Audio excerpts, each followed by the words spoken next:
Good morning. Ah, Ngayon po gusto ko naman po magbahagi sa ating lahat na kahit konti, mayroon tayong makukuhang aral sa buhay natin, sa araw-araw natin mga ginagawa sa buhay. No?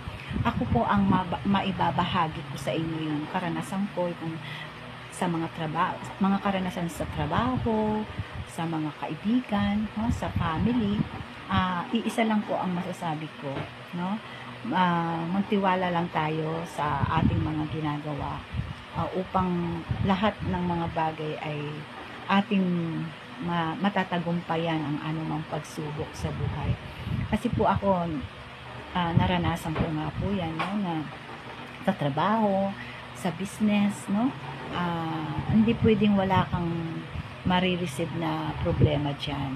Talagang ganyan, abang nabubuhay ang isang tao, may mga problemang dumarating. Kahit sabihin mo pang masagana ka, kahit sabihin mo pang mapera ka, may mga problema tayong dumarating sa buhay.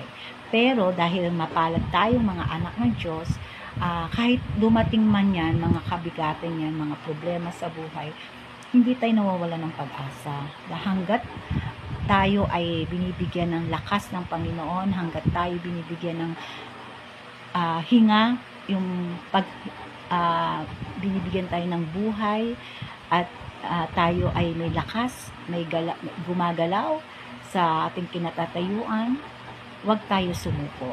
No po? Dahil ang Panginoon ay napakabuti niya. No? Hindi niya po tayo pababayaan.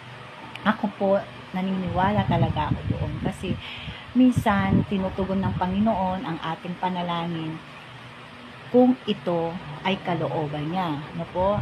Kung ito ay hindi niya kalooban, no? Tulad po, pinadama ng Panginoon ang ganitong negosyo, ngunit nakikita ng Panginoon na para sa kanyang anak ay nabibigatan siya. Anong dapat gawin ng Panginoon para hindi ka mapahamak? Gagawang paraan ng Panginoon upang hindi ka ma-stress, upang hindi ka mapagod, upang hindi ka mabigyan ng mabigat na problema sa ganitong negosyo. So, siguro if ito po ay kalooban ng Panginoon para mawala sa akin, no? At meron siyang layunin pa, mas mahigit pa dyan, no? Meron pa siyang ibibigay mas mahigit pa doon, no?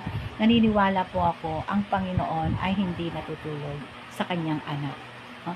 Alam ng Panginoon yung bagay na para sa kanyang anak. Alam ng Panginoon yung karapat-dapat para sa kanyang anak. No? Hindi po tayo